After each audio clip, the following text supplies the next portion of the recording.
St. Laurent mmoja.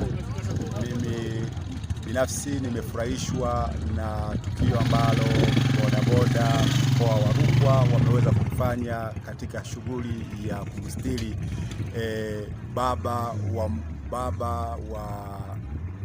mmoja wa bodaboda wao.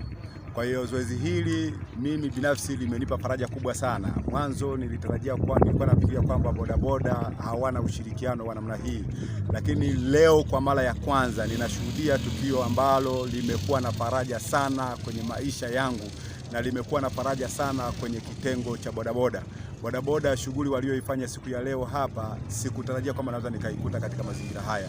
Ninawapongeza sana bodaboda wote mkoa wa Rukwa kwa jitihada na kwa jinsi wanavyoendelea kufanya ushirikiano huu, na ninaomba tu kwamba ushirikiano huu waliofanya hapa kwenye makampuni yetu hapa eneo letu la St. Ninaomba sana bodaboda hawa wasiishie hapa, uwe ni mwendelezo mzuri ambao mimi binafsi nimefarijika nao, na nimeona mambo yaliyofanyika. Kwanza wameanza kuwa na nidhamu tofauti na jinsi watu walivyokuwa wanawachukulia awali kwamba ni kazi ambayo haina faida, ni kazi ambayo ni ya watu wanafanya ambao hawana nidhamu. Lakini nawaona leo kwa mara ya kwanza, nawaona utulivu mkubwa sana.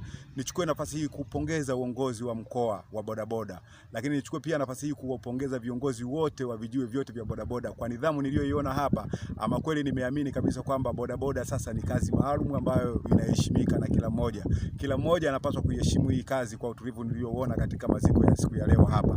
Mwenyezi Mungu awabariki sana. Jukumu hili likiendelea katika mazingira haya, kutakuwa na uwigo mpana sana wa uendeshaji harisi wa matukio yanayoendelea ya bodaboda. Kwa hiyo mimi binafsi kama mwananchi wa kawaida nimefurahia sana, nimependa sana kwa jinsi walivyouendo huu msiba na jinsi walivyouendesha. Shughuli zote kwa asilimia kubwa wamezichukua wao, lakini zimefanyika kwa utulivu mkubwa sana, na ni utulivu ambao kila mmoja aliyekuwa katika maeneo haya hakuweza kuamini kwamba unaweza ukatokea.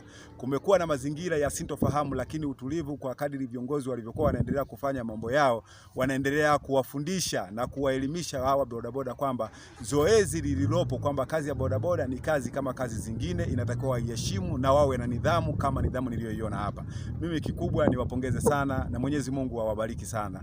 Mungu awatangulie katika kazi zao wanazoendelea kuzifanya na awatie baraka, kwa maana wanachokipata kinakwenda kusaidia familia zao huko majumbani. Mwenyezi Mungu awabariki sana.